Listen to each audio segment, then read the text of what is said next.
Among other things, we also have a book club that's been going for, I think, since 2011. We hope to have a picnic this summer, which we've had many times before, and I hope you will all consider attending some of these events and enjoy them. But our primary activity is as a PAC, and as a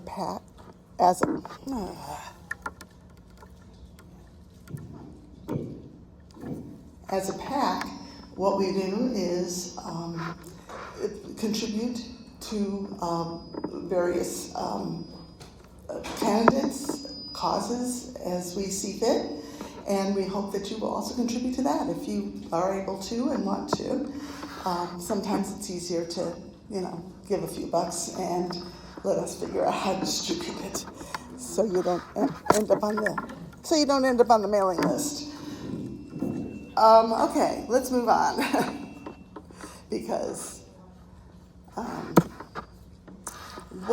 we're here today to judge, to make an idea of the effects that have happened so far for the SB1 law. Why is it doing this? Law that was enacted last year, and we want to hear. Come on, it's just not behaving itself, and we were sure the batteries were charged. We want to hear what's in the legislation and how academics in higher education have been affected so far. It'd almost be easier if we just speak. Yes, loudly. Like I'm loud. I'm loud. Yeah. Okay. We have that. That's how that works. Okay. How's that going? Okay. Okay, we're hearing what's in the legislation, how it's affected academics and professors and personnel in higher education, and also how it's affected students in campus life and what they're learning.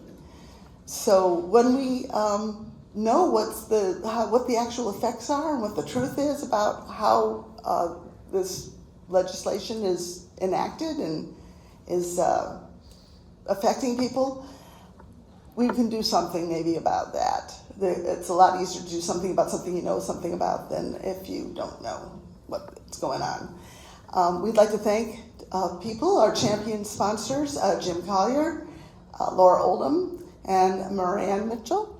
We really appreciate your support. And also to our friend sponsors, Tanya Yepsen and Selah Kramer. So thank you very much to them and all others who contributed to make this possible. This is what you can do to help. You can join UAPA and help us continue working on these things. Keep attending our events. Get on our mailing list if you aren't already. And stay informed and support progressive candidates. And these are the others who also contributed to help make this possible. So we had a lot of people who made the effort, and we appreciate you all. Okay? All right. And I'm going to have our... I'll fix the slides. Oh, okay. I'm Betsy? Just Betsy, could we have people kind of move to the middle and fill up spaces a little bit? We've kind of been, we'd like to if we could. And then come up. We're friendly up here, no one here, we're throwing. Especially if this doesn't work great. That way, if our mics go in and out, it'll be much easier. So if you're able to move in closer, please do.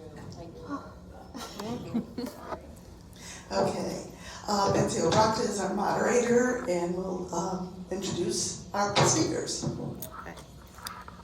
I'm going to try just putting this on my shirt. If that works, can you all hear me? Yeah, and then I'll just pass it on off. But Good evening, everyone, and thank you for being here. This is the second part of our series on protecting public education. My name is Betsy Obrachta, and I'm a retired public school teacher who still cares deeply about public education and civic engagement. I'm honored to serve as your moderator for tonight's conversation, Understanding Senate Bill 1 and its impact on higher education. We're here because this moment matters. Decisions made at the state level, particularly regarding legislation such as Ohio's Senate Bill 1, have real consequences for our colleges and universities, educators, students, and the future of public education in Ohio. Tonight is about understanding, cutting through confusion, asking thoughtful questions, and hearing directly from people who have close connections to the impact of this bill. Our goal is not just to talk about SB 1, but to explore what it actually does, who it impacts, and what it could mean moving forward. We've brought together speakers who can help break this down from different perspectives, and I'm grateful for their time and their expertise. Tonight's speakers include Rachel Coyle. Rachel is a leading voice in Ohio grassroots advocacy and co-founder of How Things Work at the State House. Raise your hand if you're on that Facebook page. Y'all should be. There you go. A nonpartisan initiative that helps everyday Ohioans better understand the legislative process and advocate for policy change. She currently serves as Policy Director of Honesty for Ohio Education and Programs Director at Ohioans Against Extremism. Her background includes leadership roles with the ACLU of Ohio, Innovation Ohio, and the Ohio Democratic Party. Known for her practical nuts and bolts approach to State House activism, Coyle holds degrees from The Ohio State University and American University. And Dr. Hassan Kwame Jeffries. Dr. Jeffries is a distinguished historian and a leading voice in the study of African American freedom struggle. His work bridges the gap between rigorous academic research and public education, challenging how we remember and misremember the past. He is the College of Arts and Sciences Alumni Associate Professor of History at The Ohio State University, specializing in the civil rights and Black Power movement. A Brooklyn native and Morehouse College alumnus, he earned his PhD from Duke University. Beyond the classroom, he was the lead historian for the $27 million renovation of the National Civil Rights Museum and hosts the Southern Poverty Law Center's Teaching Hard History podcast. His current work focuses on the Black experience in New York City from 1977 to 1993, examining the culture and political shifts of his home city. And Hannah L. Nimir.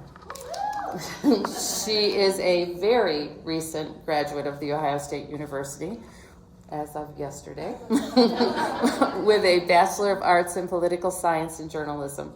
As an immigrant from Egypt, she bridges worlds, fostering a deep passion for language, heritage, and advocacy.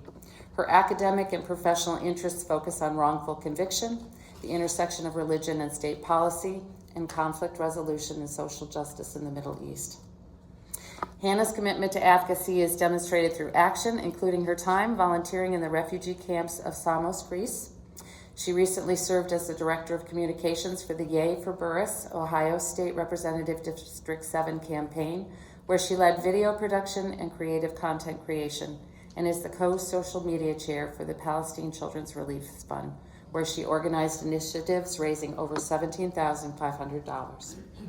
Following her graduation, Hannah plans to spend 2 years as a youth development facilitator in Morocco with the Peace Corps before attending law school to become a human and civil rights or public defense attorney. At the end of this evening, I hope you leave feeling more informed, more confident in what you're hearing about SB 1, and more prepared to engage in conversations and decisions that affect higher education in our state. To help ground us in a shared understanding, we'll start with an overview of Ohio Senate Bill 1. I'd like to introduce Rachel Coyle to walk us through the key components of the bill.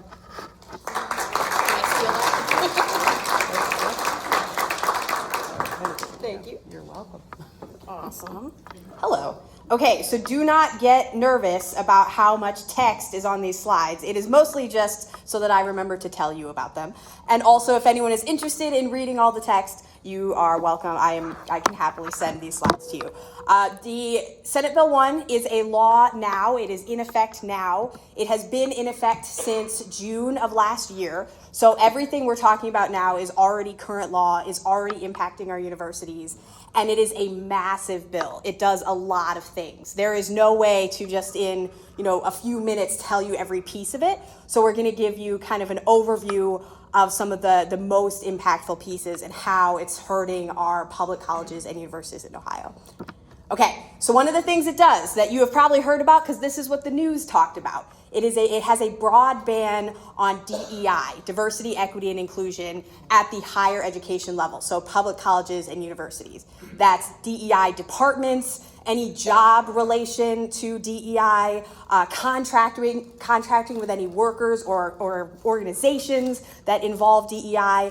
It also banned scholarships that lift up one community or another. So scholarships that can only go to an LGBTQ student, scholarships that can only go to a Black student, anything like that. If it can't go to everybody, the scholarship has to go away. They're literally giving money back, which is really, really troubling.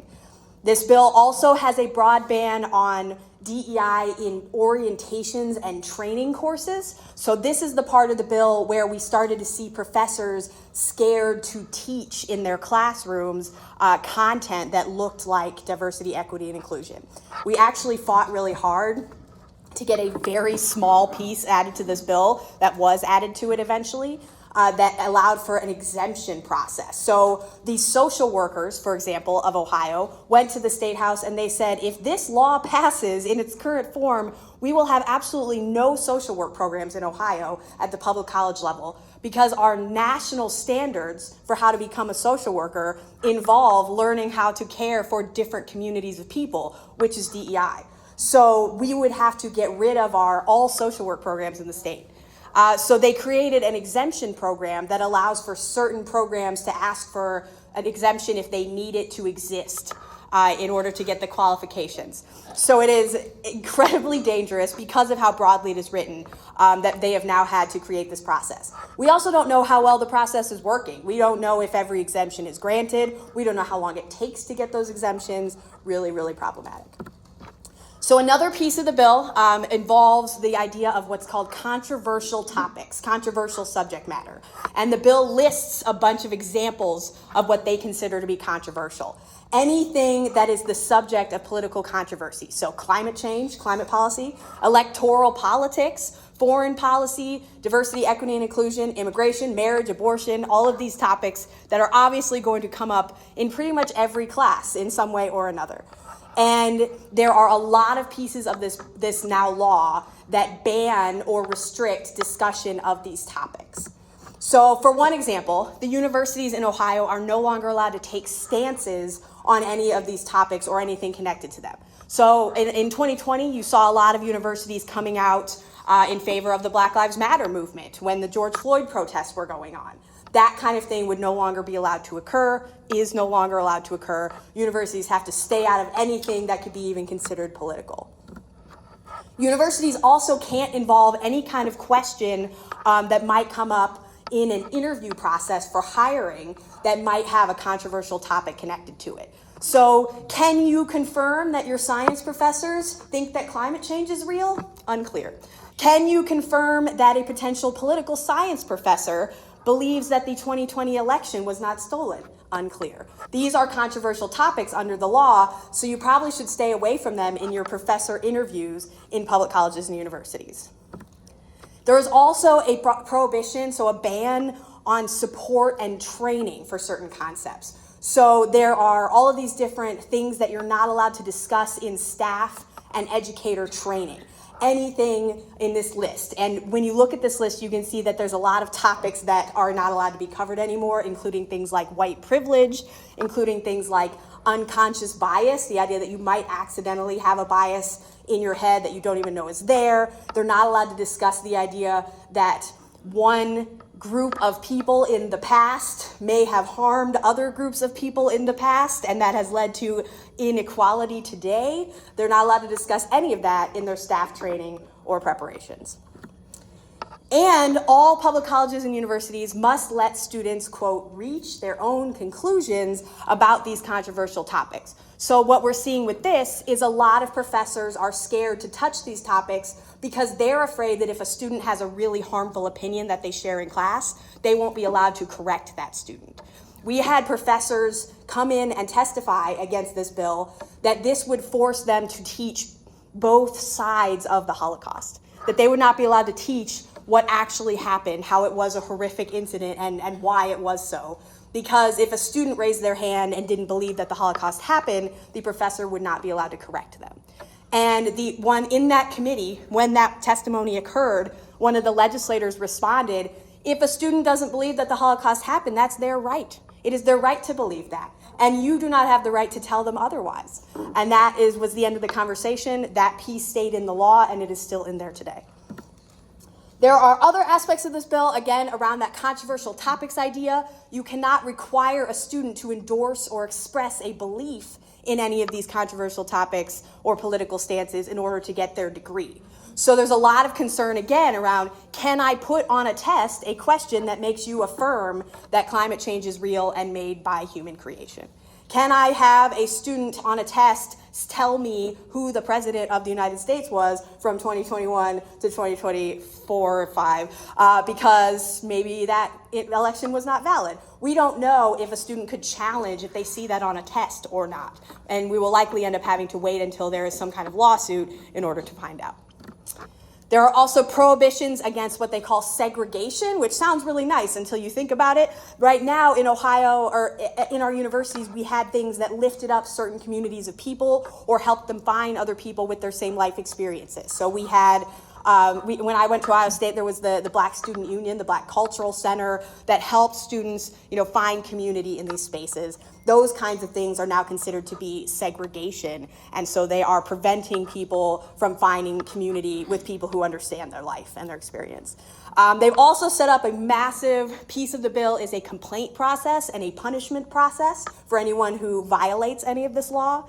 So there's a complaint process for if you think that your educators are engaging in DEI in any way. There is literally a process laid out for how the university must respond, how quickly they must respond, what the penalties look like. They really made it clear that there will be consequences if you engage in any of this diversity, equity, and inclusion community work. There is also a big piece of the bill that is very broadly written that basically says the legislature can take money away from you if you engage in DEI in a lot of different ways, and it leaves it very, very open-ended. The state can take away operating subsidies, they can take away capital budget, so money that you get to improve the buildings and the actual system structures at Ohio State and the other universities, state appropriations. They make clear that funding is at risk. Another piece of this bill, so I told you it's pretty long, is it really goes after the workers. It goes after the staff, the educators, in a way that is connected to the national talking points that your educators are indoctrinating students, that they are the problem, that they are lazy, that they're just taking public money and not teaching our kids. All of those messages that we're hearing constantly from far-right media are in this bill. So it guts collective bargaining rights and workers' rights for the educators. It removes a lot of job protections. It bans striking for full-time staff. And we'll get into this, but it gets rid of a lot of the safety net, the safety of knowing that your job will still exist in month to month, year to year. So one of the pieces it sets up is a faculty evaluation piece where students' evaluations of their professors are now incredibly important. We actually had very conservative professors come in and testify against this piece, saying it would lead to grade inflation. Because professors are going to give good grades so that you don't write bad stuff about them in their evaluation, and they can keep their job. It's going to lead to, and we know it will, it is going to lead to professors feeling like they can't mark a student down or correct a student because they are scared of getting that bad review, which then impacts their career. It also has post-tenure review. So tenure in Ohio, essentially meaningful tenure in Ohio, is now gone. So a lot of professors we are already starting to see looking out of state, where you can get better jobs there with more protection, more security at other universities in other states. So Ohio is going to lose top quality talent because of pieces like this in the law. Ohio also now has, under this bill, a retrenchment definition that is really, really broad. Retrenchment is basically when you get rid of programs or classes or things usually because of a financial emergency. Usually it's when you have to cut a program because there just isn't money for it. This broadens the definition so much that one student dropping one class could be used to get rid of an entire department or course program. And the fear is that this will be used against departments and programs that are seen as controversial. There is also, again, playing into the idea that, tenured faculty are just lazy and they sit around and take our money. There's a faculty workload policy that lays out all these really offensive minimums for you have to prove to us that you are doing this much work, and here's all the stuff that doesn't really count as work, and how dare you try to count it. Your research has to be published, and that you can't just be actually doing research. They lay it out in a way that is very, very accusatory of the educators. There is also things that make life dangerous for our educators. Syllabus requirements where they have to post their syllabus online, and it has to be really accessible. You have to be able to get to it with 2 or 3 clicks, and it has to have all this personal information about who they are and what they're about to teach. And we already have seen people coming in and people who have no connection to these universities trying to find a syllabus where a teacher is using DEI and use it against them.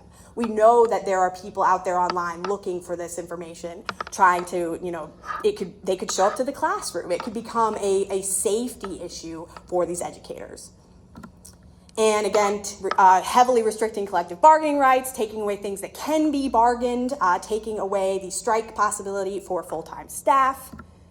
And another piece of propaganda that's been going around is the idea that our universities are spending a ton of money on DEI, that they're wasting your taxpayer dollars on DEI. So now this law requires every 5 years universities have to explain what they're spending their money on and how much of it is going to DEI.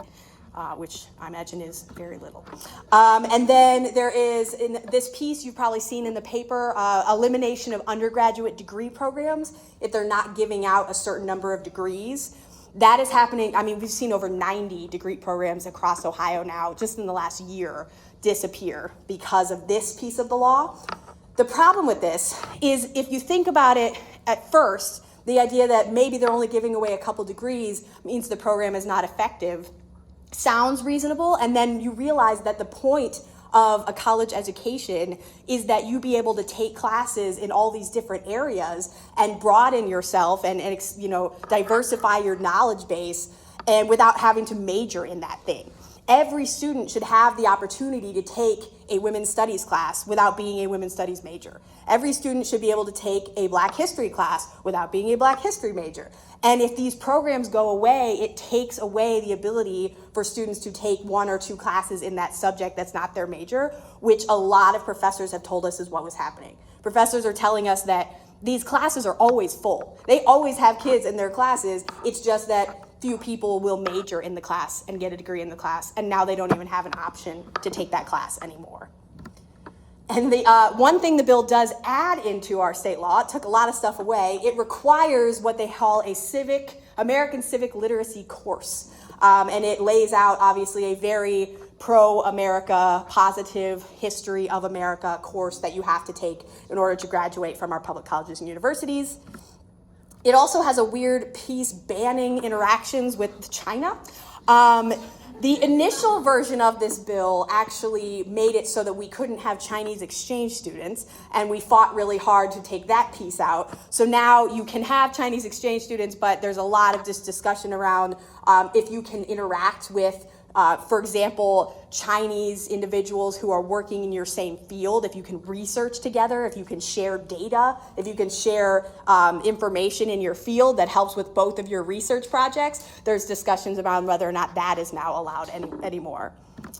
And they took away, just a final little thing snuck in there, the Ohio State University used to have student trustees with voting power. They took away their voting power. Students don't need to be involved in their own university. So in order to really scare you, we now have a second bill that is actually having a hearing this week, tomorrow, a new compliance bill because there is a conspiracy theory going around on the internet saying that SB1 is not actually being implemented in Ohio, that the professors have found a way around it. So this bill would heavily, heavily increase government surveillance and oversight of our universities in new ways, going into, like, with the belief that SB1 is not being followed and that they have to force it to be followed. It's a very, very concerning bill. And just in case you ever want to know, I have a growing list of all the different ways we already know SB1 is impacting our schools. This list is now several pages long. I'm happy to send it to anyone. We've already seen alumni pull their money out of universities. We've seen national conservative-leaning freedom of speech groups saying that Ohio State and other universities get an F. It's actually 6 universities now for their free speech on campus because of this law. Massive international student enrollment losses, which is a huge cut to the university's money. The most money comes in from international students. And schools like Ohio State especially, but several schools have done other things to over-comply with SB1, such as, you may have heard, banning chalking on campus at Ohio State. They cannot use sidewalk chalk because of SB1. They also were told that all their dorm themes have to be Ohio State related because they couldn't accidentally be political or seen as such. If you have Star Wars, somebody might think that that's you against the government. That's political. So they have really, really over-complied in a lot of ways. There is absolutely no arguing that they have not complied when what we're seeing is too much compliance out of fear. So now that I've horrified you, I can pass this off to the next speaker.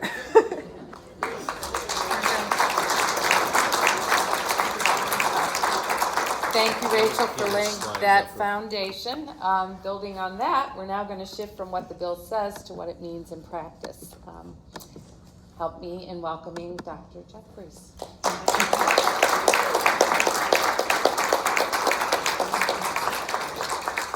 Thank you very much. I'm scared. Yeah, that's my job. After that. First, good evening.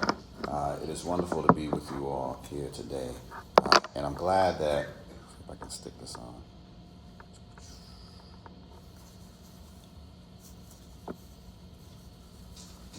Let me try that again. Here we go. How's that? Yeah? All right. I'm glad that we are having this conversation now. As Rachel pointed out, the bill has been passed, the bill is law, and sometimes in our organizing, we fight up until the bill is passed, and then the bill is passed, and we moved on to the next thing. And it's important that we continue to observe and maintain, be vigilant, because you wind up with these successive bills like this new compliance one that are attached to the first one. So I'm glad that we are here, and I'm glad that we are in conversation about this. I want to begin by saying sort of where did this all come from? And I have an idea. I mean, none of this stuff is sort of the idea of educational indoctrination. We hear a lot about that, and all this educational indoctrination. Like nothing that we're in higher education, those who are just trying to teach kids history the way it happened and science that actually occurs, like the assault on that isn't new. What we're seeing, though, is its intensification and the success that those who are assaulting higher education are having. What I want to share with you just for a few minutes is specifically why is this happening with such ferocity and intensity at this particular moment? Because I think we have to understand that as we think about and prepare for how we should continue to respond.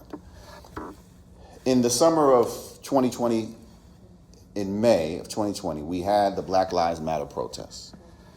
And we, I think, as a public and certainly teachers in the classroom, we don't talk about that enough. Because what we actually saw in the summer of 2020 were the largest protests in U.S. history. The largest protests in U.S. history. There's not even a close second. 20 to 30 million people in the U.S. alone taking to the streets in June of 2020, and another 20 to 30 million in July of 2020. These are the largest protests in U.S. history. And mostly by young people, and mostly by white young people. There aren't that many young people of color in America. There's mostly white young people who were taken to the streets in the summer of 2020.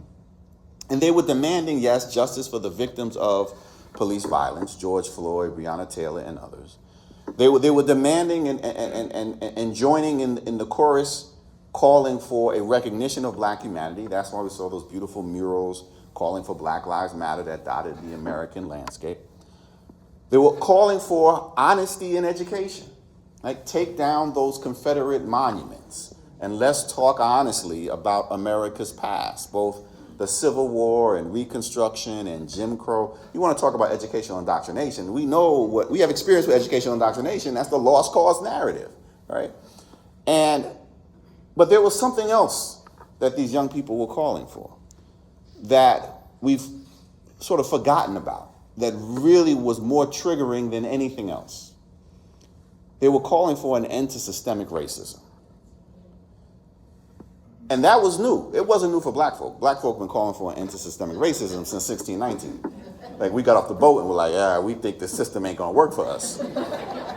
But to hear young white boys and girls saying, going home to Upper Arlington and in Delaware and Olentangy saying, hey, Mom, we gotta do something about systemic racism, that sent shockwaves through those members of our community at large who benefit from America the way it is.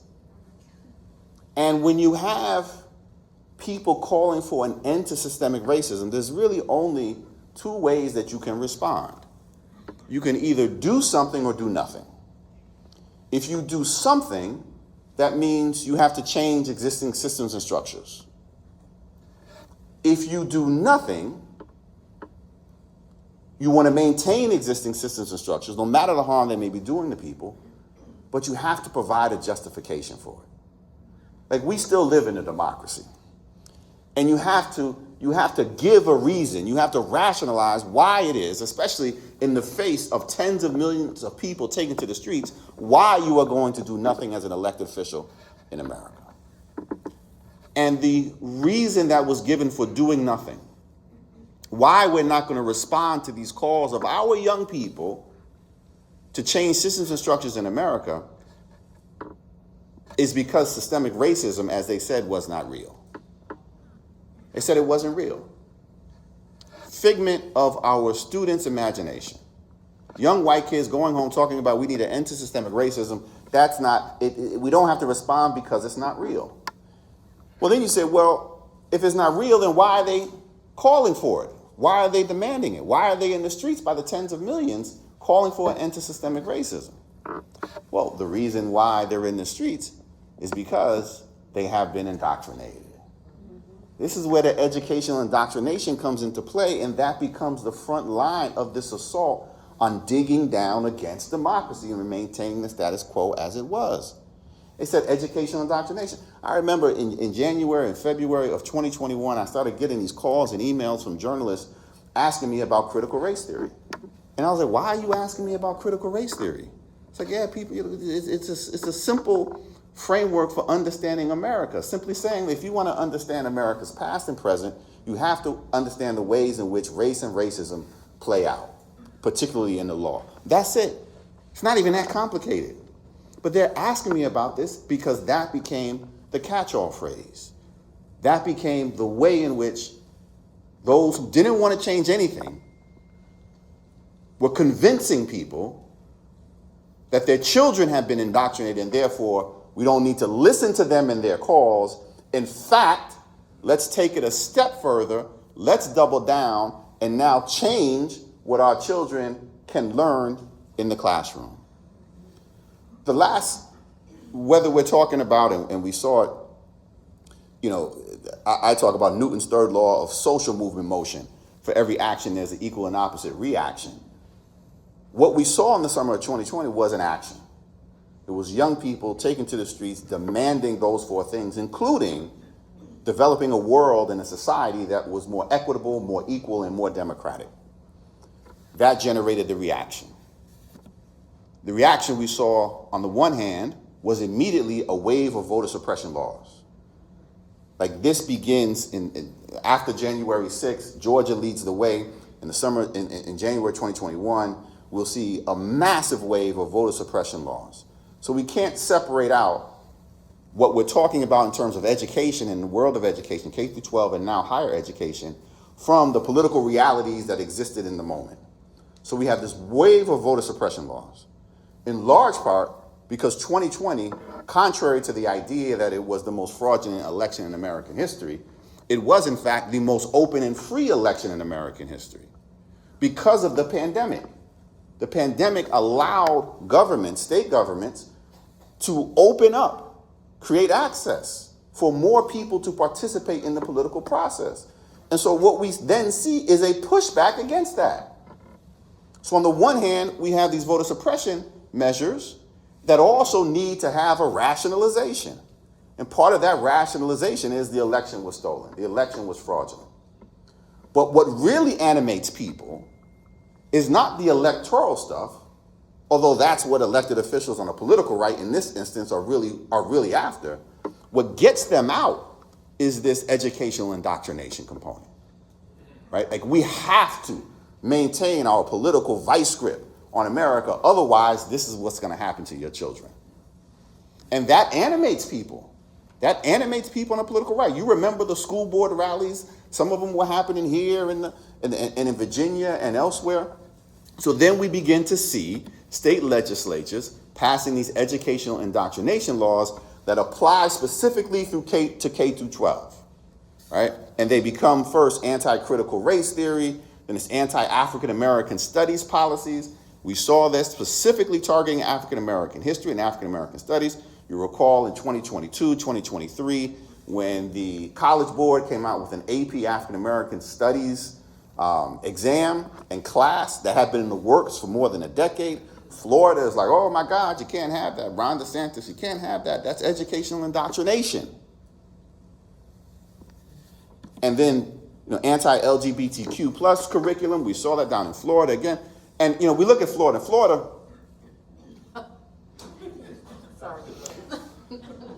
Florida is important, right? Florida is also crazy. But Florida is important because what happens in Florida doesn't stay in Florida, right? It becomes a model. And whether we're talking about K through 12 and curriculum or higher education as well, right? And we'll see that play out at Ohio State and really in higher education here. Everything that we see in SB 1 has been done elsewhere. Just about everything, right? None of the legislation that we see sweeping across the nation is sort of original. It's all copycat legislation, right? The K through 12, so that initial wave of divisive concepts bills, that was all taken from the 1776 curriculum that the Hillsdale people got Donald Trump to sign off on right before he exited in his first term. And then it just becomes copycat legislation. So we saw this wave of K through 12, sort of anti-divisive educational indoctrination laws. And then the last component of it was diversity, equity, and inclusion, right? Anything that had to deal with diversity, equity, and inclusion. From 2021 to 2024, this really, the brunt of this is focused on K through 12 and limiting what is being taught in the classroom. And it's not because, and this I'll tie this into sort of how this affects and what my experience has been at Ohio State. But I tell teachers all the time, who K through 12 in particular, who have borne the brunt of this more recently for the last 4 or 5 years, and have really felt the chilling effect of Ohio's laws and other state laws on what they can teach in the classroom, is that they're coming after you, teachers and educators, not because you were doing something wrong, but because you were doing something right. It's because our children were asking questions and demanding. Our students were demanding. Literally, we saw them in the streets in the middle of a pandemic, demanding a higher quality of education, demanding that we do something more. And that, we weren't perfect in everything that we have been teaching. We could have been more effective. We could have dug deeper. But we were having an impact. They were having an impact. And what we then feel then is a response to that. And then Donald Trump gets elected for the second time. And all hell breaks loose. Because what we saw, which was also somewhat unexpected, but in the context of Ohio was important, is that we saw the term that they like to use, the weaponization of the federal government against honesty in education. In not only unprecedented, but actually, I would argue, and I haven't met anybody who said they saw this coming, although it was sort of written about in Project 2025, but nobody thought this would actually occur. The using or the withholding, threatening to withhold and actually withholding federal dollars from public universities unless they complied with these executive orders and mandates to do away with all things diversity, involving diversity, equity, and inclusion. Now we've had this relationship in American society for the last half century, 75 years almost, coming out of World War II, right? A partnership, a public-private partnership between universities, the federal government, and private corporations. Coming out of World War II, we understood as a nation that in order to continue the scientific advancements that we needed, both in terms of healthcare, but really sort of military and all these other things, that research, that private companies and corporations weren't going to invest if there wasn't an immediate possibility for profit and gain. Welcome to capitalism, right? So the public-private federal partnership then is born, where the federal government is like, hey, we will partner with public universities, and support them in doing the research until there's the possibility of some potential profit down the road, and then corporations can come in and take it. And that has worked for better or worse. That's how we have all these scientific advances over the last 3/4 of a century. But incumbent upon that was the federal government, providing hundreds of billions of dollars in research funding and grant funding to universities. And universities became, in their research model, dependent upon that. And so suddenly you have this new administration saying, aha, we know how, forget about K through 12, we can deal with that with the Department of Education, which they've effectively shuttered. But we're more worried about what's going on in these college campuses. Not just the students, but also the faculty. Because what we're about to do, the primary place of criticism is going to come from colleges and universities. Not from college presidents. No college president has ever led the revolution. But it's students partnering with faculty that pose a major threat. Originally, one of the first things they went after were corporations. Not corporations, were corporate law firms. They got them to bend the knee. And then they begin to go after corporations, say you got to get rid of your DEI and all this other stuff. Corporations aren't going to lead the revolution either. And they were like, fine, if that's what you want us to do, that's what we'll do. And then they go after higher education. And in Ohio, so this is January, February of 2024, SB 1 is already making its way through the state capitol. And then Trump administration drops this executive order, which is just sort of the president of the United States saying, hey, it's not legally binding. If you don't do this, it's a threat. If you don't do this, we're going to withhold this money. That's why they were beating up, they were testing this with Columbia University. Like if you don't do this, if you don't comply to what we're asking you to comply to, even though there's no basis in reality for it, this is just something we made up because we want to see if we can get you to bend to our will. And the best way to do that in this political environment is to racialize it. Then we're going to say, if you don't do what we say to do on this issue of diversity, equity, inclusion programs, then we're going to withhold this $400, $500, $600 million. And what did these universities do? One by one, they rolled over. Now, anybody who knows and studies a little bit of organizing says you could have fought back. You just don't fight back individually, right? I mean, the Big Ten, people are like, well, that's impossible. Universities, they'll never get together. I was like, the Big Ten gets together all the time to sign billion-dollar contracts around TV. If they wanted to fight back, they could have. They chose not to. People say, well, earlier this year, I was given a lecture at the University at Washington University in St. Louis, their medical college, medical university. They invited me to give an MLK Day lecture.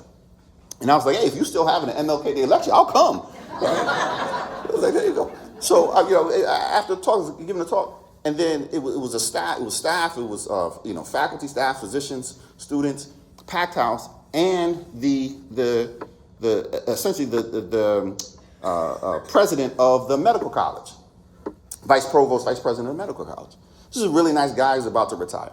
And one of the staff members raised their hand and said, Dr. Jeffries, they came after us here at Washington University. And we've been pushing back, but they came after us. But, just like you at Ohio State, and they did this at Ohio State, they canceled, many of the DEI programs and this, that, and the other. Held on to some, but canceled a lot. He's like, what could we have done? And I said, well, you could have fought back. And then the, vice president's right there, and he's like, fighting back. There were a lot of jobs at stake. And I was like, no doubt. I understand. It's like, how much were they threatening you with? He said about $600 million. Withholding $600 million. I said, that's a lot of money. He said, I know. I said, how much is your endowment?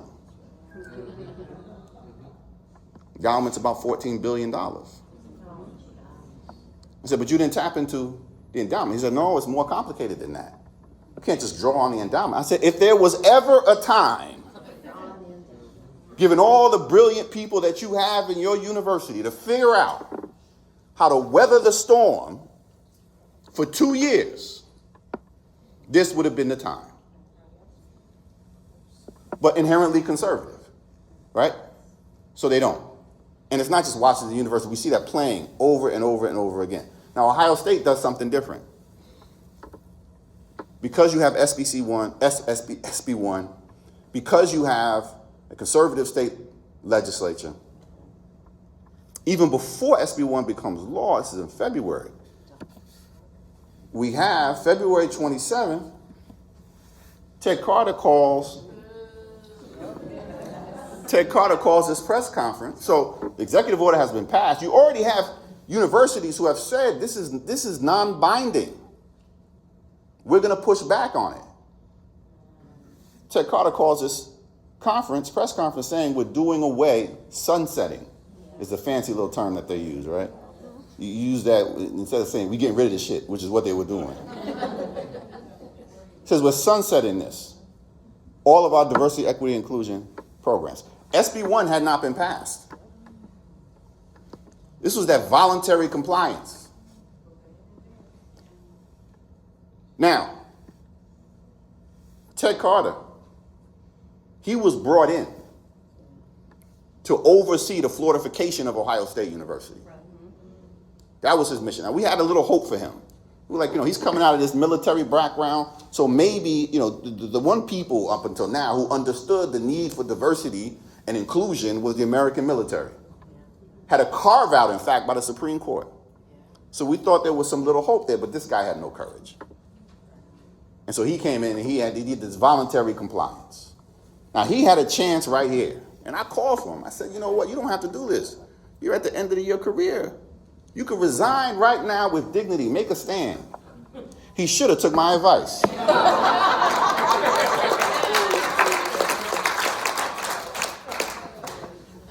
the students at this time, so this is in February, right? February of last year. And this stuff seems like a long time ago, but this just happened.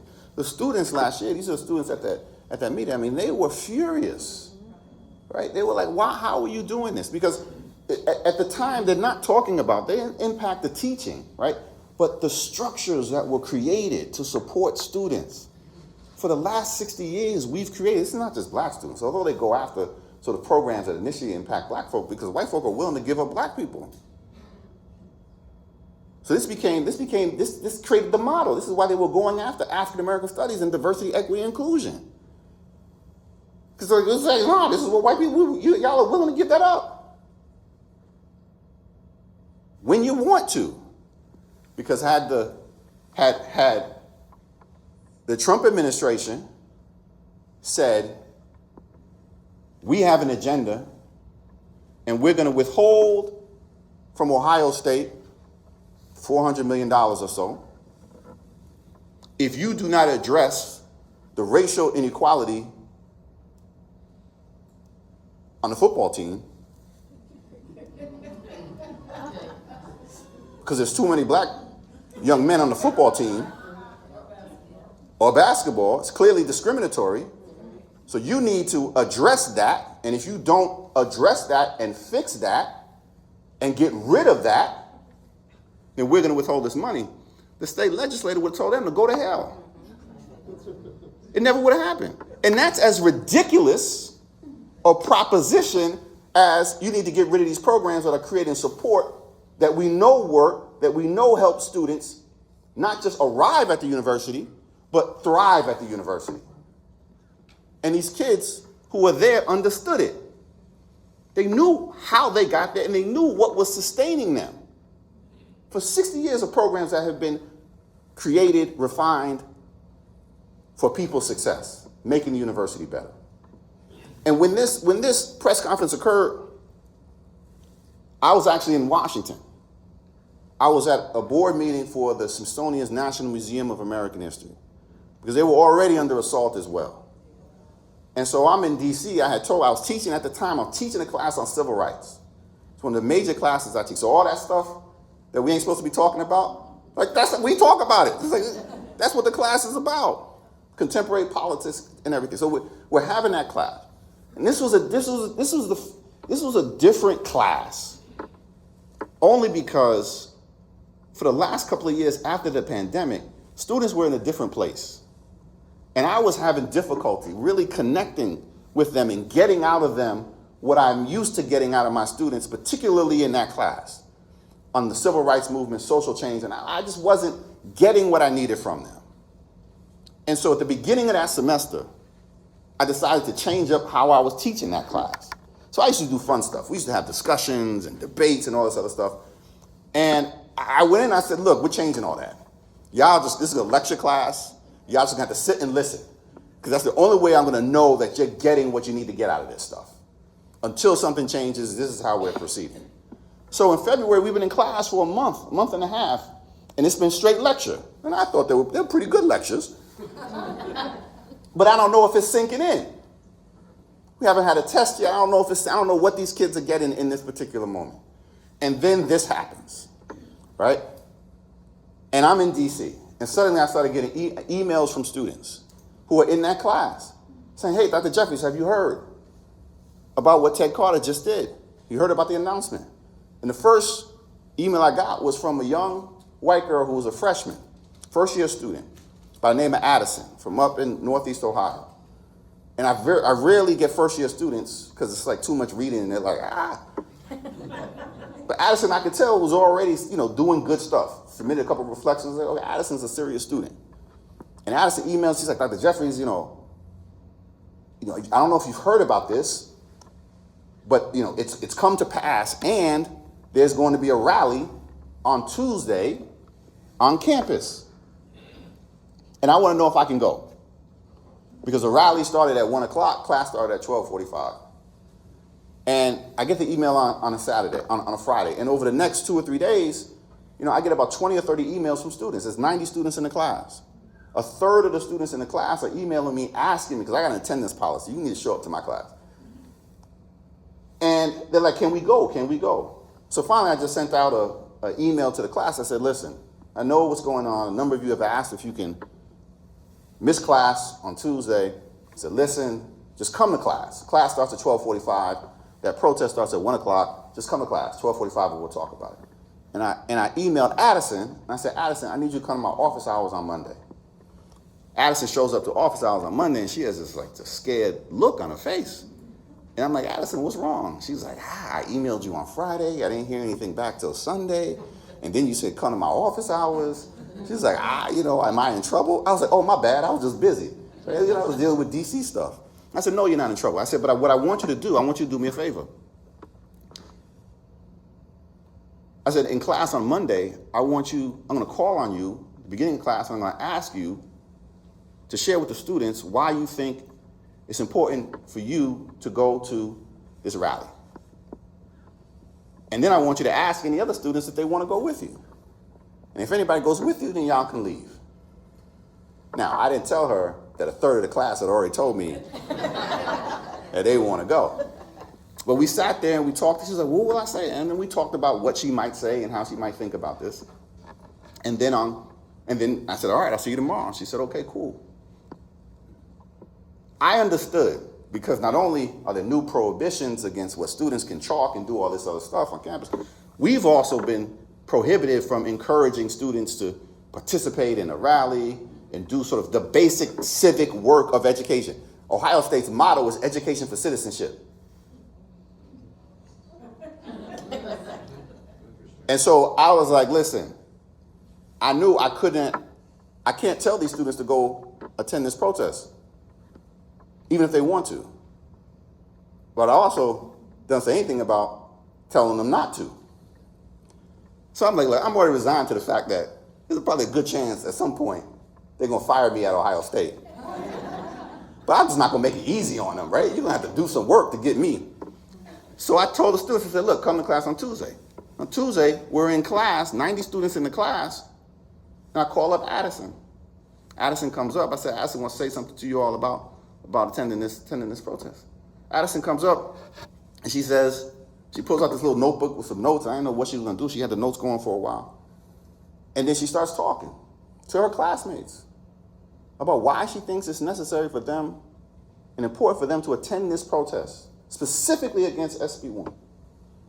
And at one point, and I'm standing off to the side, at one point she says, a couple weeks ago, Dr. Jeffries was talking about the Cold War and the importance of external pressure on the U.S. government to bring about civil rights for African Americans. And that was how important and necessary that was. But that in the end, it was the internal pressure of African Americans and allies organizing at the grassroots that really made the difference. And then she paused and she said, at Ohio State, we are the internal pressure. That's what I said. God damn. I said, all right, you got it. You got that right. And so she goes on for another 2 or 3 minutes, speaking for 7 or 8 minutes. And then she's like, and so I invite you, anyone who wants to join me, to go to the protest. And then as she begins, she says, thank you very much. And she begins to take her seat in the auditorium. She gets a standing ovation. Standing ovation from her classmates. And I'm like, damn, I don't even get standing ovations from y'all. And so then I said, all right, Addison's made the pitch and appeal. I said, listen, I have a attendance requirement because these lectures are important. I said, I've already had my TA set up the laptop in the back of the room. And I'm going to do something I've never done before. I'm going to record this lecture. So anyone who is not here, you will not miss anything, because as soon as the lecture is over, I will post the lecture. Now, the other thing that I didn't tell you is the lecture for that day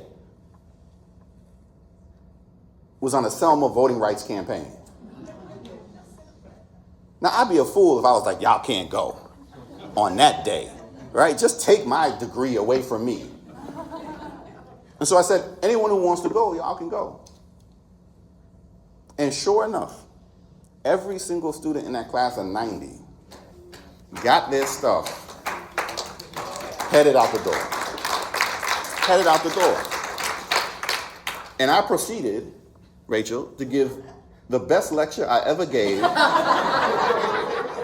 at 23 years at the Ohio State University, to a completely empty auditorium. It's okay, I gave a good speech at that rally. There we go. There we go.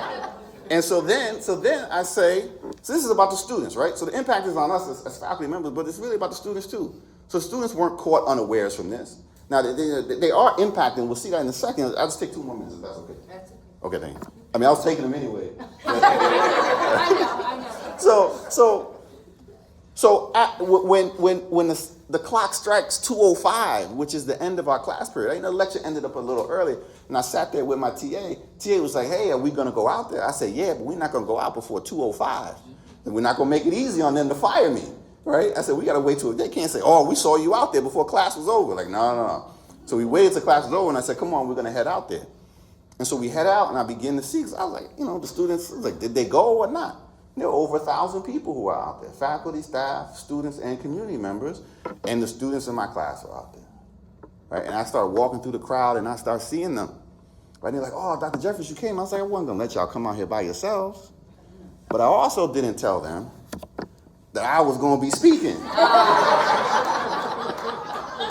because it is important.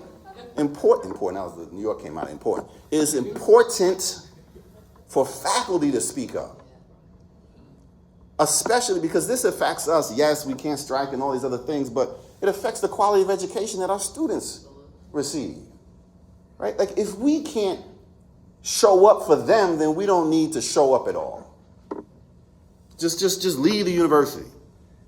And some people ask, well, why don't you leave if it's so bad? I was like, well, where else is better? You might as well fight here. I got a 2-decade investment in Ohio State. You have to drag me out of here kicking and screaming. But as I went up to speak, I saw 4 of my students in that class. 4 of my students were standing in the front row of the little circle. And they saw me, they sort of gave a little nod, they pointed, and 2 minutes later when I go up, as soon as I'm about to go up, they start singing. They start singing "Ain't Gonna Let Nobody Turn Me Round," which is an old civil rights freedom song. A song that, and they begin adapting the words. "Ain't gonna let Ted Carter turn me around. Ain't gonna let SB1 turn me around." And when they start singing, it's just the 4 of them. I was like, damn it, I gotta start singing, right? And so I start singing, then it ripples through the crowd. And I'm in awe because just two weeks ago, we did a lecture on music in the movement.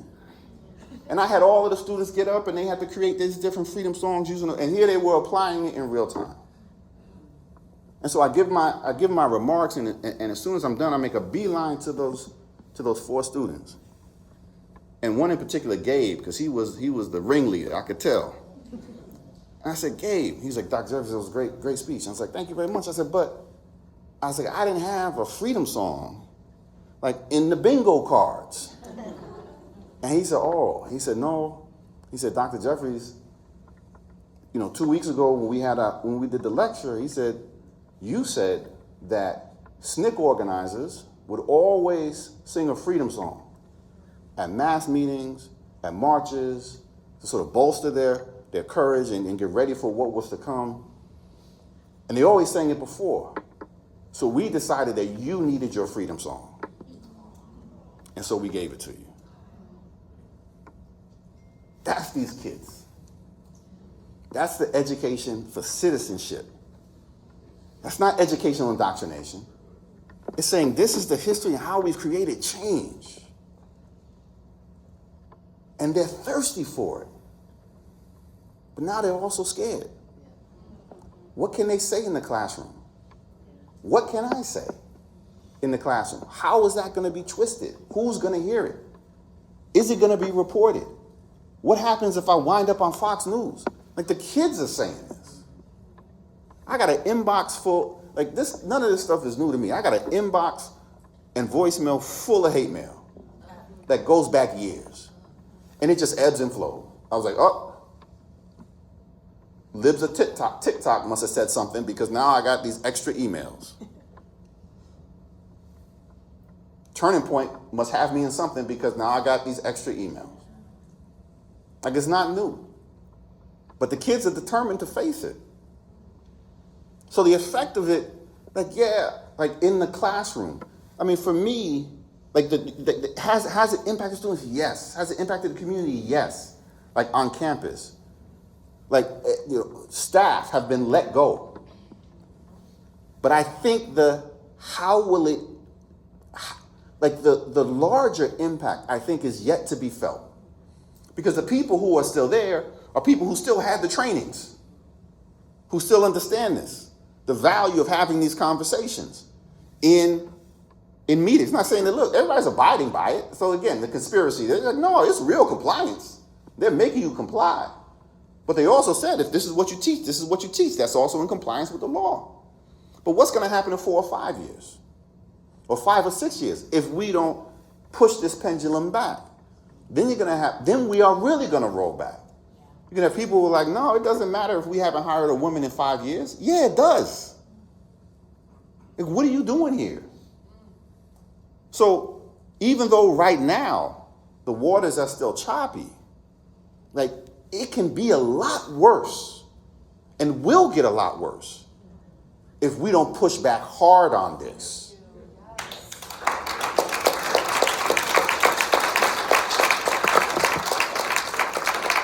I went over time. I'll just end with this.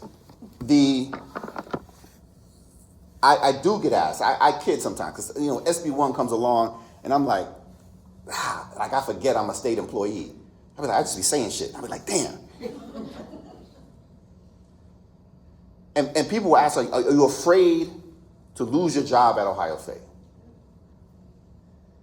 And I'm like, I don't want to lose the job. I got good tickets. I worked hard for 23 years to get these good tickets. But I also have 3 daughters, 15, 13, and 11. And if we don't speak up on campus, if we don't stand up for our students, if we don't stand up for the community that expects something from us at The Ohio State University, that's what scares me more. I try to instill in my children these principles of justice and equity,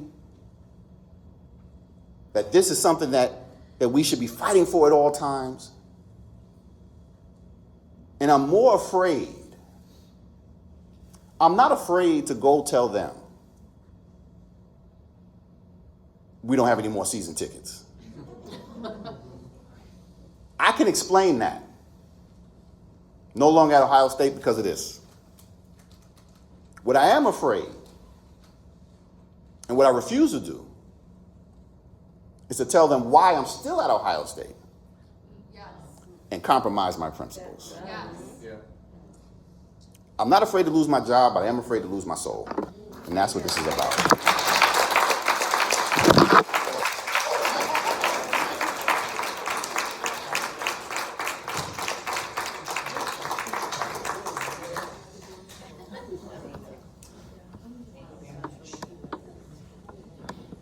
Well, he has gave a great introduction for our next speaker, who happens to be someone who's going to give us a perspective of what that actually looks like on campus and how this has impacted her. So help me in welcoming Hannah Comrie-Merrick. Just a second, Hannah. Somehow it's not projecting. Oh, it's okay. You're running into technical difficulties the whole day. We love you, Hannah. I love you too, Miss Shayla. I will say though, Betsy, this was a setup to have me speak after Rachel and Dr. Jeffries. You're gonna be great. Okay, we're going to display both. Sorry. Can you guys hear me okay? Mm-hmm.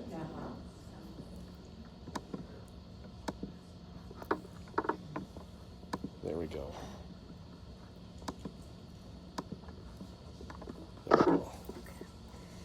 So, when I was asked to speak on the effects of this on learning and higher education, I was having a really, really hard time grappling with pinpointing just one thing. because it was affecting, friends lost jobs. I had friends who worked in the Office of Diversity, Equity, and Inclusion, Latin American Studies, who lost their jobs because they decided to sunset the programs. And so in my head, I'm like, there's just so much. The impact was immediate. So in my head, I'm like, what is the best way to talk about this, other than what is at stake for us to lose if this gets implemented at its highest order, which they definitely will. They definitely will try it. So this is Derek Jameson. He spent 20 years on death row, surviving 6 death warrants, 1 coming within 90 minutes of his execution time. I don't know if I'm going to use this. Oh, there we go. This is Alan Butts. He served 20 years for murder. And this is Richard and Jeanette Horton. He served 16 years for home invasion and robbery.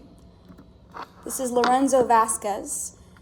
And alongside his brother, he served 22 and a half years for murder. This is Marty Livingston and Marcus Sapp. Marcus Sapp served 13 years for murder and assault. Marty served 15 for murder. This is Nancy Smith. She served 15 years for sexual assault. She was a bus driver at the time. This is Lamont Hunter. He served nearly 18 years on death row for a murder. Every single one of these individuals was convicted for a crime they did not commit. Again, I will say that again. Convicted for a crime they did not commit. They were exonerated by the Ohio Innocence Project, and during my time at Ohio State, I had the pleasure of serving as the president for our collegiate chapter. Our collegiate chapter, the main thing was awareness. We all know about the Central Park 5. We've heard about the big cases because they bring national attention. But we don't really have a tangible understanding of what wrongful conviction is. So we really sought after trying to make sure that students knew that at the macro and the micro level what was going on in the country. You think logistically, you think rationally, there is no way that we are getting the wrong people and we are convicting them of things they didn't do, right? That doesn't seem like a very just system. Combined, these exonerees lost nearly 140 years of their lives to wrongful conviction. 140 years stolen by a justice system that failed in the greatest way possible. And when these exonerees came to speak to students at Ohio State, through the Ohio Innocence Project, we didn't just talk about the moments after they were freed, which, don't get me wrong, those were incredible. And that's when you heard the sniffles around the room. But they also talked about survival. They talked about faith, about maintaining hope in a place designed to strip you of your humanity. They talked about the realities of prison, the violence, the isolation, the fear, the loneliness. They talked about the things they still carry with them today, even after exoneration. Richard, this guy right here, him and Jeanette came to speak to us, and they always come to speak as a couple. And it is incredibly refreshing to hear it because you get that dynamic. You always hear about, the person that suffers, but you don't talk about the rippling effects. Because with every single one of these exonerees came an entire network of lives that was just absolutely uprooted. Jeanette and Richard got married 4 months before he was wrongfully convicted. At the time that they got married, she was 25 years old. At the time he came out, she was in her 40s. She had learned to live by herself. Now he comes out, there's this independent woman who's lived on her own her whole life, now has to start getting used to having another person there. And so did he. She never walks behind him because she knows that he hates somebody being behind him. She never closes the doors because she knows that he gets suffocated by the feeling of confinement. They talk about that stuff. The dynamic, that marital dynamic, the stuff they can't teach you in textbooks, was talked about at these meetings. They talked about trauma, distrust, the difficulty of rebuilding a life long after a jury of your peers wrote you off. And maybe most importantly, they challenge students to understand that justice is more complicated than the simple binary of good person and bad person, innocent and guilty. Because many of them were honest about the fact that they were not perfect victims. Marcus talked about how he was selling on the streets for years. And although he didn't commit the crime that he was sentenced to, he knew he wasn't a perfect person. He wasn't trying to portray that. Some had prior records, some struggled with addiction, some made mistakes in their lives, but none of that justified what happened to them. Because the second we start justifying injustice towards innocent people, there's nothing you won't justify at that point. So none of that meant they deserved to lose decades of their lives for crimes they did not commit. And that lesson changed students. I saw it. It changed my life freshman year. And I saw it, and I had the pleasure of seeing it throughout the entire 4 years that I was at Ohio State. Not an easy place all the time for somebody with my background. It forced them to confront how easily society decides whose humanity is worth defending and whose suffering is easier to ignore. It taught students that the justice system does not only fail when it convicts innocent people, it fails when it convinces us that some people are disposable, enough that we stop asking the hard questions. That is the kind of education programs like the Ohio Innocence Project provide. Not indoctrination, like Dr. Jeffries was talking about, humanity, critical thinking, empathy, a willingness to sit with the uncomfortable truths and examine the systems around us honestly and as they are happening.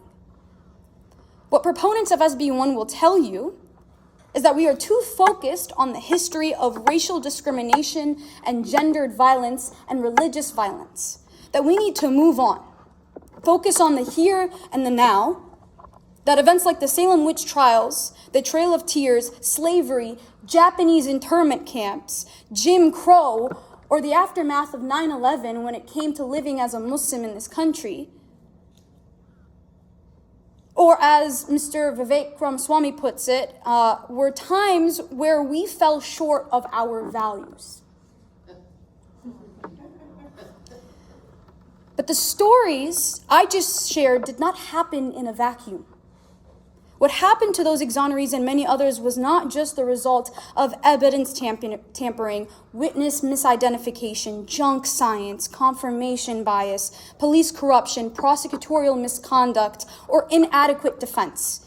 It was a system shaped by generations of racism, dehumanization, and finality over true justice.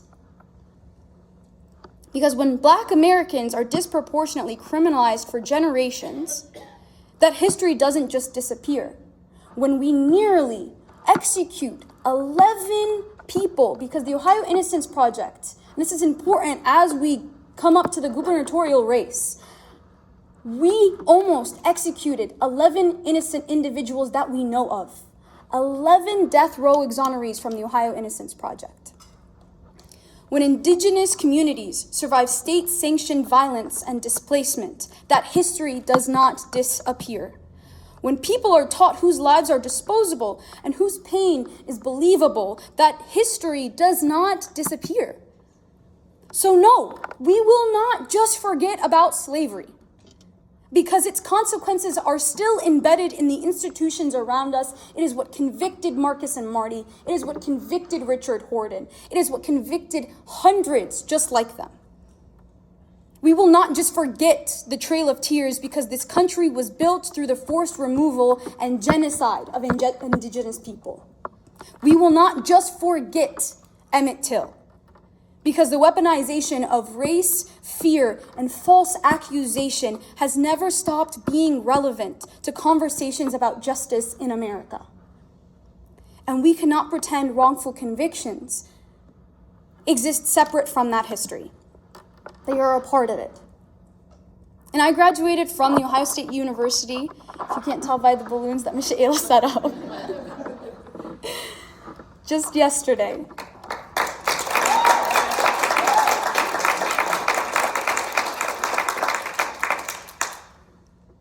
And these are bleak times. I mean, you guys feel it. I definitely feel it, and the students around me definitely feel it. But what was incredibly beautiful to see is all around me, students were wearing kufiyas, even after our university cracked down on us, arrested us, brutalized us, banned our chalk, pointed snipers at us while we were practicing freedom of speech on our campus, weaponized our educations against us. I saw my classmates wearing stoles, bearing flags from everywhere, Indonesia to Mexico, Palestine to Egypt, Gambia to Sudan. And every family had their own way of celebrating their graduate, whether they decorated them in their country's native flower or, they welcomed them with zakrutas, which is like a traditional celebratory greeting that we have in a lot of Middle Eastern, North African countries. And it was thousands of people bringing every single piece of their culture, their history, their family, their mother tongue, their joy into one shared moment of accomplishment. And what I saw in that stadium, contrary to what the state and federal government wants you to believe, was not division. It was not indoctrination. It was not a failure to assimilate. It was not something dangerous. It was incredibly beautiful. And so to the people who tell us we should focus less on what makes us different and more on what makes us common, I ask this: how can you truly know what you share with your neighbor if you never take the time to understand what makes each of you so uniquely human in the first place? They tell us about meritocracy, about hard work, about earning your place. But it's always meritocracy until your name is Zohran Mamdani, and 9 times out of 10, they don't bother saying your name right in the first place. It's always about meritocracy until your name is Fred Hampton and you dare to say, I am a revolutionary. It is always meritocracy until your name is Cori Bush and millions are spent trying to silence you for speaking too loudly about injustice in Gaza. It's meritocracy until your name is Noor Abu Karam and you are disqualified from a district track meet for running in your hijab. So where do we go? Where do we go from here? And I know, two people who are way more versed in the intricacies of this than I am. Where do we go from here? And a lot of my friends and I asked the same thing after that press conference, after overcompliance. Where do we go from here? When the organizational routes and the formal means to educate yourself on these kinds of topics is slowly being ripped away from you. You organize in informal settings, just like this one. Outside of the classroom. You go to events, you go get coffee, you join a book club. Right? You educate, you educate, you educate. You become educated, you become educated, you become educated. You go get a book and you read about it. Don't wait until you're in the classroom to learn about it. Otherwise, when SB1 hits, you're gonna be standing there thinking, how did we get here? It doesn't make, this is crazy. It felt like it came out of nowhere. No. So that when they are trying to rip away the Voting Rights Act from you, you know exactly how we got here. When they are stripping away and they take away the only black majority community in Tennessee, you know exactly how we got here. When our maps are gerrymandered, you know exactly how we got here. When you have no idea what the hell you're voting on every single election, you know exactly how we got here. When we are spending billions of dollars to fight in wars you and I have no idea why we're fighting in, instead of fully funding our public schools to bomb children that look like me, that think like me, that feel like me, that believe like me, we know exactly how we got here.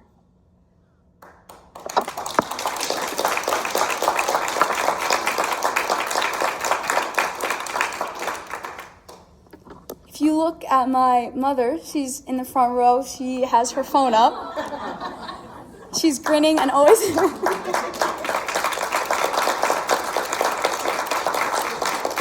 I'm going to try not to get emotional when I say this. She always has her camera whenever we're at an event like this. She's always smiling ear to ear, but you can always tell she's a little nervous for me that I might mess up or I might do something or I might be upset with the way I did something. But I am nothing without this woman. I am nothing without her sacrifice. We lived in a pretty brutal community. Perrysburg, Ohio, 30 minutes outside of Toledo. Not many people look like my mother. And I'm not saying that out of sympathy. My mother, if you know her, she does not need your sympathy. She really does not. I say this because she has endured so much quietly. And when she had a daughter who wasn't so quiet, of course that scared her, but she always knew that it was the thing that I needed to do.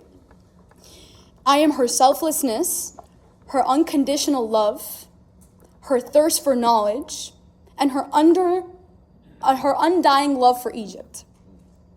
I am my father's passion, his revolutionary spirit, his yearning for a better world. I am my sister's humor and obsession with weddings, even when I'm annoyed with her. My brother's heart of gold and adoration for all things sports and film, even when he takes the last Reese's cup. I am Sada's resilience and ability to tell anyone what is on her mind. I am Aline's natural brilliance. I am Yemi's short stature, gorgeous hair, and unbelievably quick wit. I am Layla's undeniable calling to politics. I am the Syrian Uber driver's yearning for his homeland.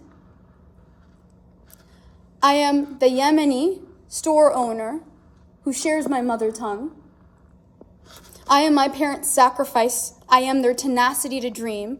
I am their hope for a better world.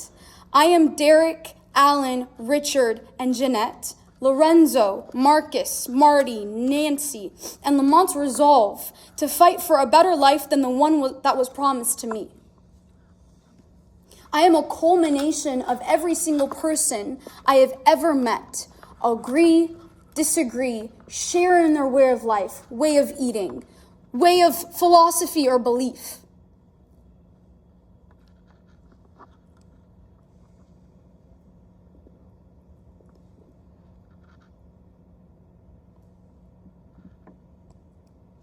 So, that kind of spirit and that kind of love for humanity and that kind of love and thirst for knowledge, that doesn't diminish with just one singular bill. It doesn't stop outside of the classroom. It doesn't stop outside of Ohio Innocence Project meetings. It starts with every single one of us making a devoted, conscious decision to continue to show up for one another. And they tell you to stop being emotional, and they tell you to stop being angry, and they tell you to stop crying or stop feeling for one another. I'm here to tell you, you should continue to feel every single bit of that, because that is your humanity. That is what they are trying to rob you of. That is what you keep fighting for. And the moment you lose that, I promise you, we can weather so many different things. They can take away our education. They can't bring back our humanity. Keep holding on to your humanity. So cry through everything. Be angry. Be sad. Be scared. But be present. And continue to show up for these things, because our problems aren't going to get smaller. Our students aren't going to fight this alone.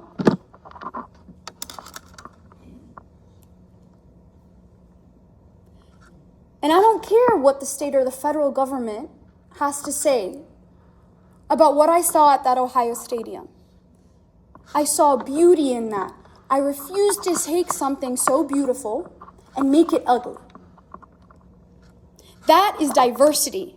And on behalf of the students of America, it is also something I am not giving up without a fight. Thank you so much.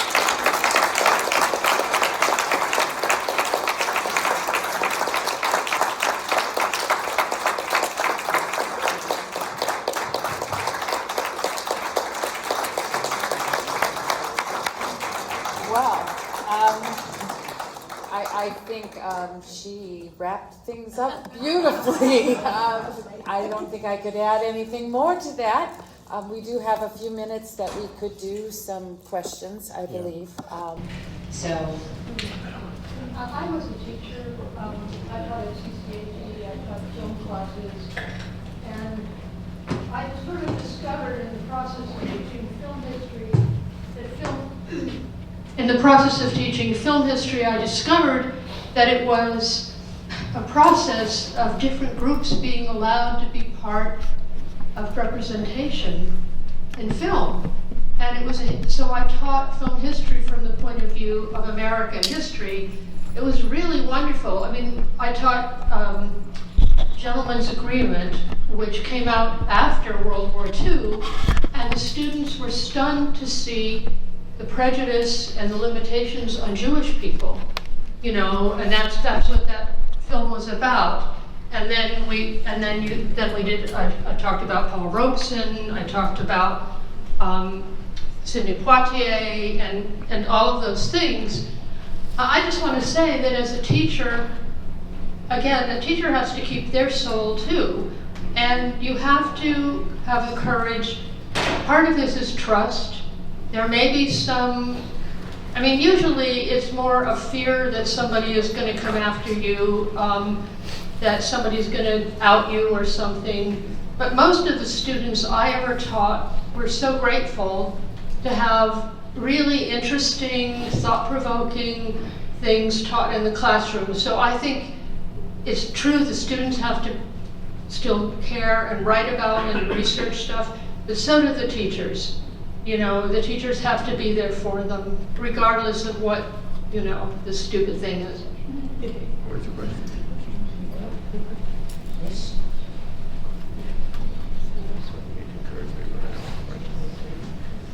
I'm going to try to make this a succinct question as I can, but I'm very well said that, I know.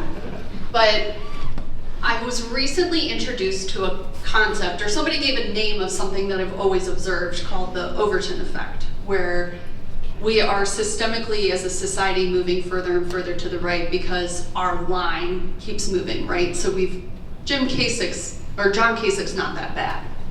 Like, over my dead fucking body, you're right? But that's, sorry, we all know I swear.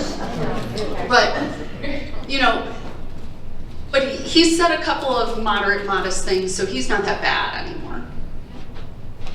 My generation, certainly Hannah's generation, are living through this time where the Overton window keeps moving, and now we've lost Roe v. Wade. I don't know if my family's ever going to be able to retire. And when I think about education and the role of education, and when I think about the progressive movement, I'm deeply worried that we don't see, and I think a couple of you spoke to this a little bit, the distinction between holding the line is actually pushing. I would love, I posed this as a question at a fundraiser for Shared Ground, and I would really love to hear your guys' perspective, particularly yours, Dr. Jeffries, as a historian. After the Great Depression, we saw a progressive movement swing the pendulum, swing the bat pretty hard. And then we saw the conservative movement continually chipping away. I worry that our progressive movement is never going to swing hard. And I have hope we will find ourselves on the other end of this nightmare.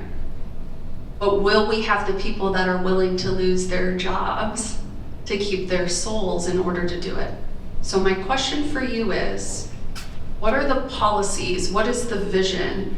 What is the way the movement not just works for the incremental change to win the power back, but wins it back to create the society that not just catches us up, but moves us ahead for another 50, 100-year struggle where they chip away and it's a death by 1,000 cuts. What does that look like? Okay, I'm gonna bring you here. Well, thank you for that question, because I think it is the question to do it. And corporations and the lack of guardrails, I mean, we are literally seeing the collapse of American democracy in real time. But in that, if you can get rid of 60 years of diversity, equity, and inclusion programs in 6 weeks, then there was a problem there. The problem wasn't that they weren't effective, but we don't need them. The problem was that they weren't rooted deeply enough in the institutions so that they could not be wiped away within 6 weeks. So there is actually an opportunity, I think, in this chaos if we seize it. And the opportunity is when we get to the other side of this, and we will get to the other side, the pendulum will swing if we push it hard enough and we fight and we do the things and we get to the other side, then it's not about policy, as you're alluding to. You say, what can we build? What is this new democracy going to be so that we'll never succumb to a collapsing democracy because of the will and whim of some idiot? So the question that you asked is the right one. Like, we have to have the courage to say, okay, y'all destroyed this, y'all done messed around, and we're gonna create something that you can never destroy again. To do all the things that we know we need to do to have an equitable, fair, and just society. Like, now is the time. We shouldn't be debating whether or not we can reinstitute the things that they took away. We need to think, well, how do we build something that you can never, ever take away? Every progressive dream that we've ever had is now on the table. And that should be the conversations that we have. This isn't about we get to the other side and we replace, reinstitute, so it can be wiped away. No. We go hard with all the things that we know should have been there in the first place, but weren't. And so whether we're talking about education or healthcare or fair wages, I mean, all of that, we need to be like, okay, what are we going to do? And do it with knowing that we're not playing sort of, well, we'll ask for this and maybe we'll get that. Like, no. Right? Like people's lives are at stake in this moment. And so we need to do the things institutionally, systematically, that will protect people going forward. And the last thing is, this isn't a 2-year project. Right? I mean, they wipe stuff away in 6 weeks, but they have been trying to take away Roe v. Wade for 50 years. And so we need to be thinking not just about a project 2026 or 2028, but we need to be thinking about a 50-year agenda that will outlast and outlive most of us who are here. 100. How do we build this and understand that it's going to take that long, but that the foundation of it has to be built in this moment? So we have to seize this opportunity of collapse to say, okay, you're going to create a clean slate, then we're going to build something bigger, better, and stronger that can outlast this. So I see in this an opportunity. That's my hope. Right? When I hear you speak, I'm like, oh, there it is right there. Like, y'all build it. Go ahead. We got your back. But they have the vision. They have the vision of building something better. She ain't saying, let's replace what we had. She's like, no, we need more. We need a new justice system. So let's do it. And now is the time, I think, now is the time for us to do it. And this is the opportunity to do it. We just have to have the courage not to be afraid. Courage isn't the absence of fear. Courage is the willingness to act despite your fear. And we have to have the courage to act, to build, which has never been. That's what I think we have to do.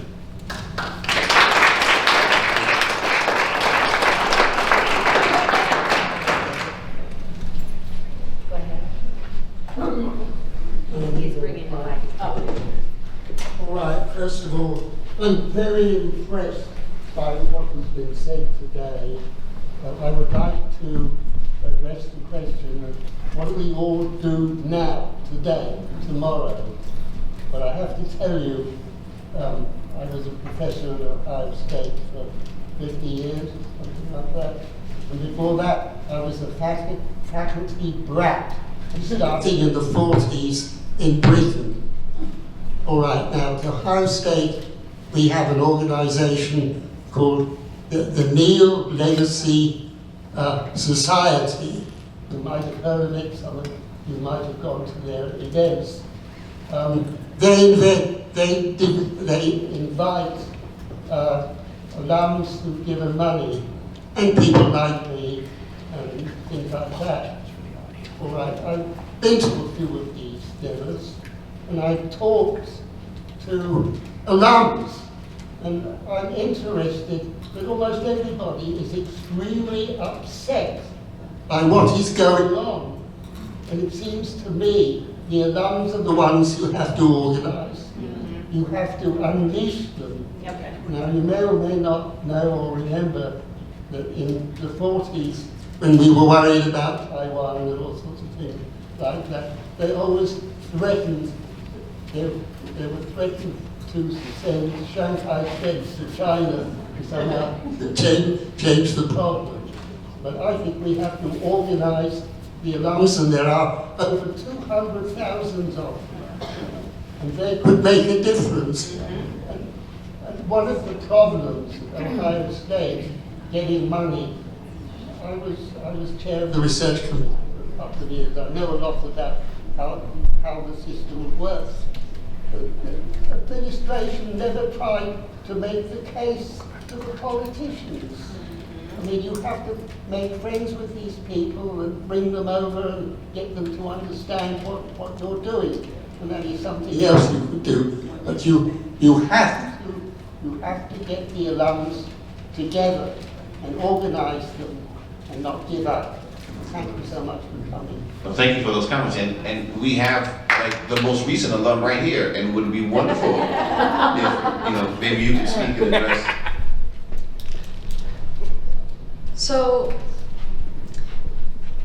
Vivek Ramaswamy, he recently came to Ohio State's campus, and he talked about how a lot of talent and a lot of businesses are leaving Ohio, and they're going to places like Texas and Florida, even though he is one of those people. He literally sold his company to Texas and Florida. And you know, he's not really wrong in saying that we need to keep our talent invested in Ohio. How do we keep alumni connected to Ohio? I think is a huge question that we have to ask, because a lot of young people are asking the question of, well, what is there for me here? It's a really, really difficult place to be. And we could talk with our alumni, and you mentioned alumni gathering together is incredibly important. I completely agree. I think the strongest that our community was when our alumni, our faculty, our staff, and our students were all together, organized together. So how do you create rooms where different generations are talking with one another and establishing communication that is bridging gaps beyond generation? Because right now we're also fighting a generational gap, different styles of leadership, different styles of how to do things and get things done. So what do we do right now? Really hard question, to be honest. It's an incredibly hard question. The easiest thing is check your registration right now. Everyone needs to make sure they're voting. This upcoming general election, I can't stress enough how important it is that we are all voting. Ohio specific, of course, nationwide, we have so much at stake in this state specifically. I was talking about the Ohio Innocence Project. There is a bill, it's called House Bill 34, and it is working to introduce nitrogen hypoxia to the death penalty as a means of execution. For all of those who don't know what nitrogen hypoxia is, they put a nitrogen gas mask on those who are getting executed. Reporters who have been in the rooms, it's happened 8 times, they've used it 8 times in the country. No surprise, it was in Alabama where it was used first. At least took 5 minutes. at most 20 minutes. Journalists on the ground are telling you that the entire time, people are writhing. They're moving around in their chairs. They don't, like, you can't say necessarily for sure. Doctors say they can't say for sure if there's experiencing pain, but they can't rule it out for certain. Vets are saying they wouldn't use this to euthanize animals, but we are considering that in Ohio. That gubernatorial race is going to be so key. So when you all get home, check your voter registration.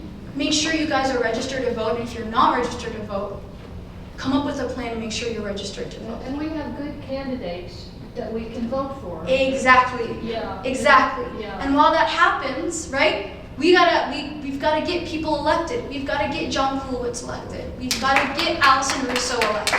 We've got to get Allison Russo elected. We've got to get Amy Acton elected. Yeah. Agree or disagree with certain policies on those. We got to get the Dens elected in this case, because the alternative is we are going to lose our rights. We're not talking, and Dr. Jeffries said it perfectly, we're not talking about policy anymore. We're not talking about left versus right. We're talking about people who believe in your humanity and people who simply do not care about you. And who care about democracy. Right. So don't just show up to the polls, research what you're voting on. House Bill 34 is not the only thing we're voting on this November. We're also voting on whether or not public records are going to be accessible to the general public, which, if you know anything about wrongful conviction, that is everything about overturning a wrongful conviction. So I'm very biased in like those regards. Know what you're going to vote on, know who you're going to vote for, and why you're going to vote for them. But also, if you believe in their mission, go sign up to go help get Amy Acton elected. Go to a Burr's Backyard series this summer.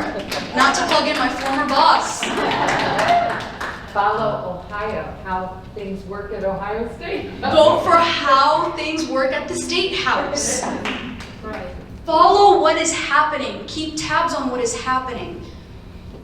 Unfortunately, it doesn't feel like a very direct answer, but this stuff, and Dr. Jeffries again said it very well, it didn't happen overnight.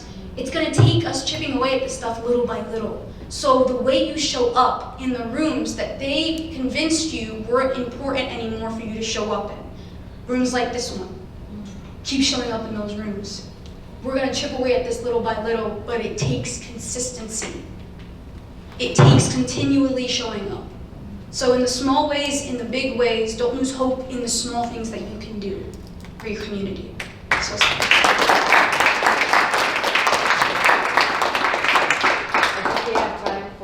One last question, and then we do need to be wrapping this up, but I don't know if I should ask this, but I'm wondering what you think of the new president at Ohio State. Yeah, the question was, what do I think, maybe what do we think of the new president of Ohio State? And I think I don't know. I mean, he was brought in, to serve as provost. I think the one thing that is good, that's different than the previous president, Ted Carter, is that he has an academic background.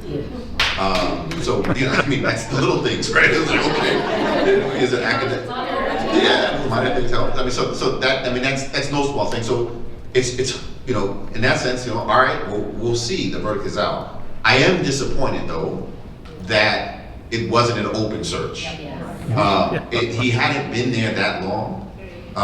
The previous provost, one or two before, was an African American woman, and when Christine Johnson stepped down, they did not turn to her, and she was amazing. And she's now also the president of Boston University. And so it makes you wonder, when they argue and say, "Oh, we have to move quickly." Well, you didn't move quickly before, so why are you moving quickly now? I'm always willing to give folk the benefit of the doubt, but that lack of transparency, moving so quickly, just causes I haven't had any personal interaction with him in that sense, so I can't. So the verdict is still out in that sense. So we'll give it some time. But I'll also say, this is, I've been there, 20-some years at Ohio State. This is like my 7th president. I'll be here after him. So whether he's still gonna raise some help. I don't know, did you want to say? How did you want to say? At least we can keep Ryan Day as a football coach longer than we can keep a president. I'm cautiously optimistic. I will say he started off on the wrong foot. Unfortunately, it's really not his fault that he started off on the wrong foot. They put him in an impossible position, inheriting a horrible administration under horrible circumstances.